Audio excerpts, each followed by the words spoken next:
The Dwight Clark Legacy Series is going to be held in San Jose May 16th. Fourth annual Dwight Clark Award will be given to Dre Greenlaw as the 49er who best exemplifies Dwight's spirit of teamwork. Tremendous auction items are going to be up for bid. We'll tell you more about that in a moment. 100% of the proceeds go to the Golden Heart Fund, which supports former players. And as part of the Dwight Clark Legacy Series, going to be a roundtable on natural-born leaders featuring Steve Young, Alex Smith, Brock Purdy, and our next guest. He was a four-time Pro Bowl quarterback. Scott, when they actually had a Pro Bowl, if you remember that. When what is that? Can you explain that concept to me? Took the 49ers. They play with flags, right? Yeah. Took the 49ers to the playoffs twice. Also took the Eagles and the Bucs to the postseason. Been far too long since we've caught up with Jeff Garcia. How are you today, Jeff? Hey, I'm doing great, guys. How you doing out there in Sactown? We're doing great, Jeff. Thanks for joining us. Yeah, we appreciate it. Yeah. As we talk about this upcoming event, which is going to be tremendous, what does it mean to you, Jeff, to be part of the lineage of outstanding 49er quarterbacks? It's hard to even really express in the sense that I grew up a Niner fan, growing up in the South Bay area, watching all the greats come through San Francisco and even the East Bay when you had Ken Stabler and the crew over there in Oakland. But, watching the 49ers, idolizing Joe Montana and how he played the game, really trying to emulate him as a kid, growing up, playing the game myself, and then getting the opportunity to play for the 49ers. I mean, it really was a childhood dream come true. And to be able to make my own mark in ways. I know that it was not an easy thing to follow two Hall of Famers like Joe and then Steve Young and the Super Bowl titles that those guys won and brought to the Bay. But, I did my best. I tried to rally the troops and compete as at high a level as I could. And there were a lot of great things that came out of it. I wish that it would have been longer. Wish that it wouldn't have ended after 5 seasons there in San Francisco. But it's also a business, and decisions have to be made. And unfortunately, they were made in the sense of me having to go elsewhere. But that being said, it really was an honor playing for the 49ers. It was one of those things that I remember that I still recall the first game that I started in Candlestick, driving up to the stadium that day, and just the feeling going through me, the nerves, the excitement, the butterflies, the tingling feeling of just how fired up I was to be on that stage in front of the hometown crowd, in front of my family, all my friends, everybody that was coming out to support me. And it just, to be able to, I think, leave somewhat of a legacy there. Absolutely. I think that, I held my own for being a Gilroy boy and a San Jose State grad and, a local kid. But, I'm able to reflect on it. And I was able to be there this past weekend in Carmel Valley at the 49er Foundation event, and just reconnecting with a lot of ex-Niners and people that are affiliated with the organization was a lot of fun for me. No doubt. And you're a very humble person, Jeff. Yeah, you why certainly, is he so humble? Yeah, he pushed the line forward. Yeah. Obviously, you came after two of the greatest of all time. So, it's a little unfair to compare anybody to that standard, but you had some great years with the Niners. Jeff, I want to ask you this as we talk about the lineage. And right now we're looking at Brock Purdy and how good he's been so far. It is young. I understand that, no pun intended, with Steve Young, but what I want to know is, in your estimation, where he could go. NBA right now, the talk of the town is Anthony Edwards, and they're talking about the line from Jordan, the Kobe, the Anthony Edwards. Is he the next young Jordan?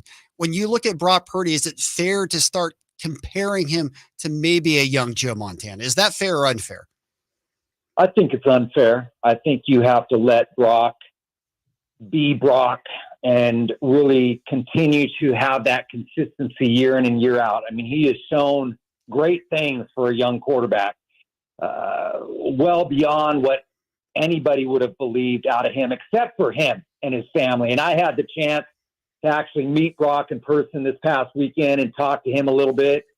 And you talk about just a humble young man that just, breathes it, drinks it, eats it, lives it. And that's what you love to see as your leader in the locker room and on the field. What he has done in his season and a half of starting is unprecedented in a lot of ways. I mean, the wins, the leading the team to an NFC West title, playoffs, getting to the Super Bowl this past year, being a play away from winning a Super Bowl title in just his second season. It's really remarkable what he has been able to do. And, you know, whatever the critics want to say, they can say. There's a lot of people that want to knock him, that want to talk about luck or talk about being a system guy or whatever the case may be. The guy just knows how to play football. He studies the game. He makes great decisions. He has great poise in the pocket.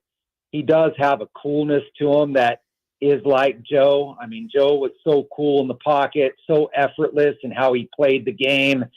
Joe could play inside the pocket, outside the pocket, was a great decision maker, but he evolved into that guy.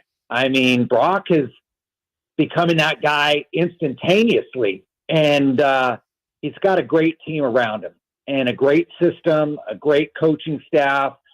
And if they can really keep this team together and continue to get stronger in some of those areas where they need help or need security or can be a little bit better, you know, there is no ceiling on what he can do. And it's been impressive. It's been exciting to watch. I'm a fan of him. I love his moxie out there, his grit. I just love how he just plays hard and gives his team a chance to win football games. And that's the key to playing the quarterback position. You're the deliverer. You're the point guard out there on the field. And he's doing a great job of developing extremely fast and giving them security at that position where they can focus elsewhere to build around him.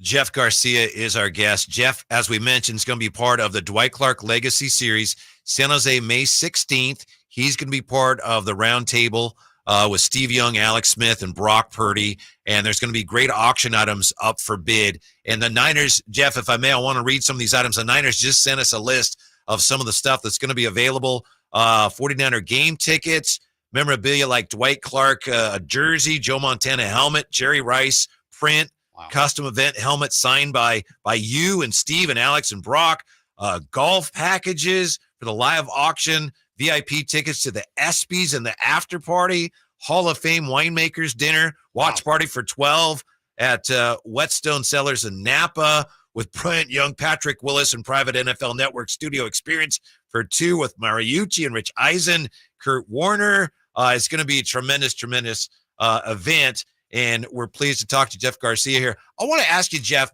talking about the history of 49er quarterbacks, how similar or in what ways is Kyle Shanahan's offense?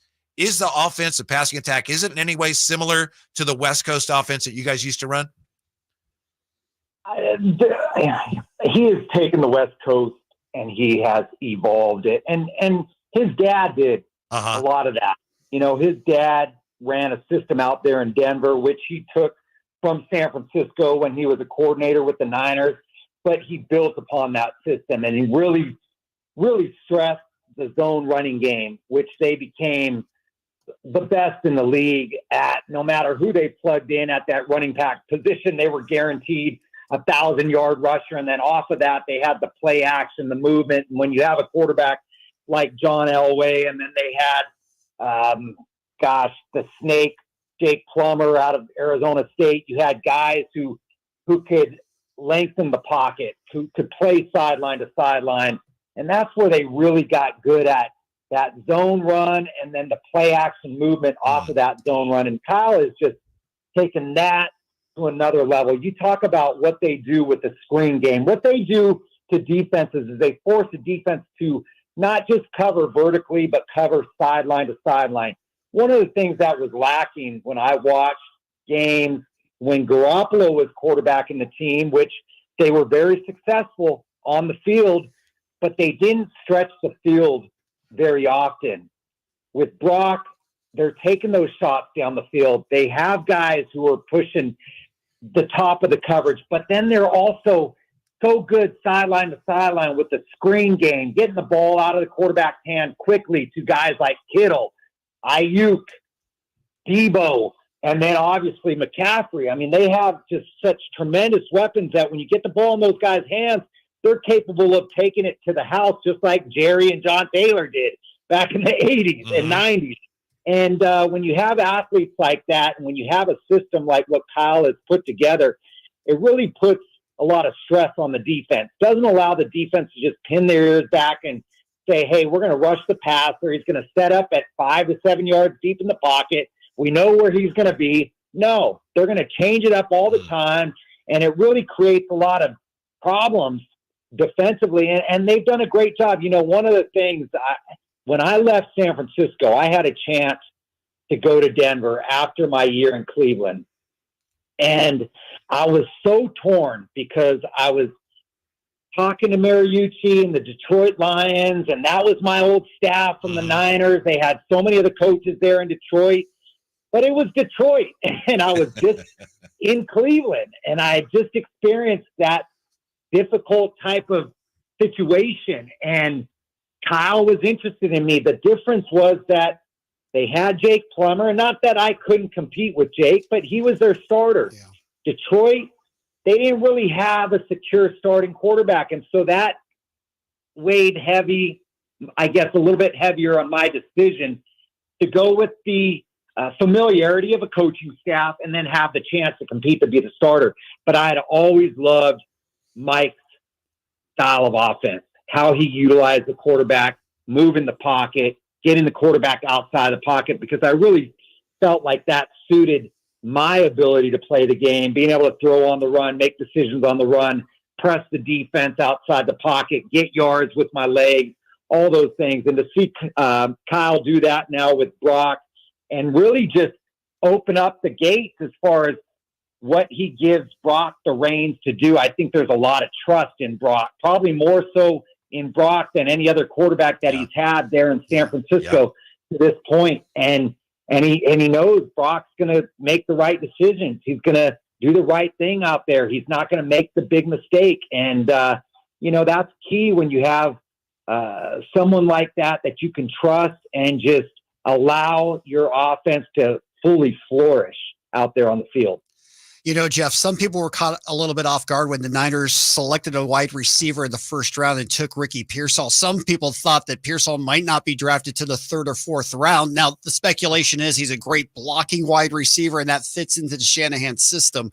I'm just interested, were you a little surprised they took a wide receiver in the first round? Does that read into maybe Ayuk not coming back or any other situation with the wide receiving crew?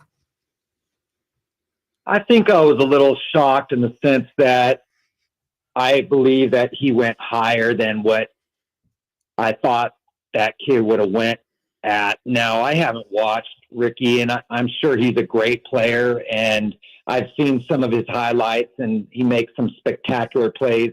I think the receiver that I was more intrigued by was the receiver that came after him, that was drafted after him out of South Carolina, who was kind of more like a big Debo, who could really create some differences on the field from the standpoint of once the guy gets the ball in his hands, being 220 pounds and going to fly down the field. But that being said, they didn't make that decision. They went with Ricky. But, I mean, I'm sure it's a difficult position to be in when you're late in the draft. It's a great position to be in because you've been successful in the year prior. But to be at that spot in the first round, you probably are getting in that area where a lot of those players that you're now looking at are probably borderline 2nd or 3rd round guys. I just don't know if there are enough guys coming out of college where you say, yeah, for sure, there's 32 first round guys, and so they had to make a pick, choosing not to maybe trade out of it and get a 2nd, 3rd, or 4th round pick. But I think that, that's their decision. I mean, as we've seen in the draft, it can be a hit or miss type thing. And you never know exactly what you're going to get. When you think about the receiver position with the 49ers, they've been blessed with 2 outstanding young receivers, but there's questions about Ayuk, his future, even with Debo. Yeah. So, you got to keep, I guess, stock in that position to make sure you have the body just in case you lose somebody. And if he was the best guy that they felt that fit their needs at that time, then, hey, good for them. They got that guy, and hopefully he shines out come this season. Jeff Garcia with us. As I mentioned, Jeff Garcia going to be part of the Dwight Clark Legacy Series May 16th in San Jose. We'll tell you where you can get tickets in just a moment. But I know, Jeff, you're going to be part of this roundtable with these great quarterbacks. How much did you learn? I know you weren't around Steve for very long. You came to back him up. He got hurt. His career was over. But in the brief time you were backing up Steve Young and with him on the Niners, how much would you say you learned from him? Well, I tried to absorb as much as I could. It was a brief situation. Never did anybody anticipate that he would be 3 and done in that season, and that would be the end of his career. I really looked at the opportunity coming to the 49ers, much like what I had in the Canadian Football League. I backed up Doug Flutie for a season and a half, and then he got injured, and I had to take over after that half of that second season. But I was able to watch and learn from him for about 27 games before I even stepped on the field. And that really was useful for me, especially when you look at what Doug was for the Canadian Football League, one of the all-time greats to play in the CFL. I thought I was going to have a similar situation there in San Fran, watching Steve for the next couple of years until he decided to hang it up and really hone in on how he studied the game, how he watched film, ask those questions, all those things that as a young quarterback, new to the team, new to the organization, new to the league, you hope that you can have, but it didn't happen that way. And I tried to pick his brain when he was out there, when he was healthy. I tried to really watch and absorb every snap that he took at the quarterback position in practice and the things that he would talk about in film in our quarterback rooms. And, I believe that it did help me in ways. I mean, it helped me understand some of the things that he was looking at and some of the things that he was doing. But once it happened and I took over, I mean, it was trial under fire. And that team was in a transition type of phase. I mean, it had gotten old, unfortunately, and there were situations with that team that, from an outsider looking in, everybody was looking at the major change being at the quarterback position.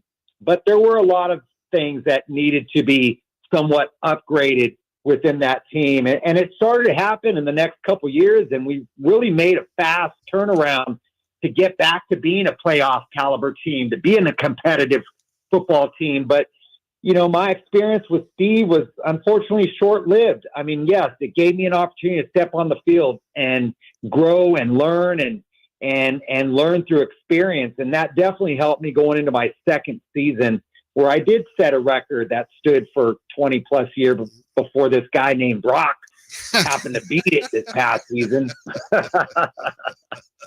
And that's only because the NFL and how it's changed, Jeff. That's the only reason why, of course. Speaking of the quarterbacks, and obviously so many first-round quarterbacks this year and taken in the top 10, what did you make of this year's draft? Did Chicago get it right in trading Justin Fields and bringing in Caleb Williams? Would he have been your first quarterback on the board? I have a hard time really selecting a quarterback in the first round. I mean, it's really become a shot in the dark in a lot of ways. I feel like, especially when you're at the bottom of the totem pole, so to speak, in the league, when you're one of the worst teams in the National Football League, you have more problems than just the quarterback position. And relying on a 21-year-old kid to come in and be your saving grace is really putting a lot of pressure on that young man. I actually liked what Fields was doing. I thought I saw some really good things coming out of him, despite not having a great supporting cast, playing on a team that just wasn't very good, but he showed resilience. He showed toughness. He's still young. He's extremely athletic. And to give up on him, unfortunately, is what they chose to do, but I don't see Caleb being the answer. I hope he proves me wrong. You know, I saw 6 quarterbacks go in the first 12 picks or so. And I really just think there's a lot of reaching going on. And as we have seen the history of the draft and what happens in the first round with quarterbacks, especially when you're that team drafting in the top 5 to top 10 picks and you're a struggling football team, it doesn't bode well for those quarterbacks. It's very rare that those quarterbacks get through that first stretch of 3 to 4 years and have any real success. And when you don't have success early on in your career and you're feeling the eyes of the fans and the media and everything, and you're having to deal with that at a young age, it's not an easy thing to do. We are human, and we do struggle at times, and some of these kids are going to be thrown into the fire, and it's going to be an eye-opening experience for them. Jeff Garcia, our guest. And again, Jeff's going to be part of the Dwight Clark Legacy Series. For tickets, you can go to www.dwightclarkaward.com and stick around because the Niners have just informed us we might have a couple tickets to give to a lucky listener. Oh, wow. So, yeah, stick around, www.dwightclarkaward.com. Jeff, before we let you go, I just wanted to ask you, we just had the Michael Jordan, a couple of years ago, Michael Jordan's documentary, Last Dance. Do you feel like with the current 49er group this upcoming year, they came so close last year, could this be, all things considered, kind of a last dance for this 49er core coming up this season? I don't look at it as a last dance. I mean, they're a young football team, and they're built well. They're built strong.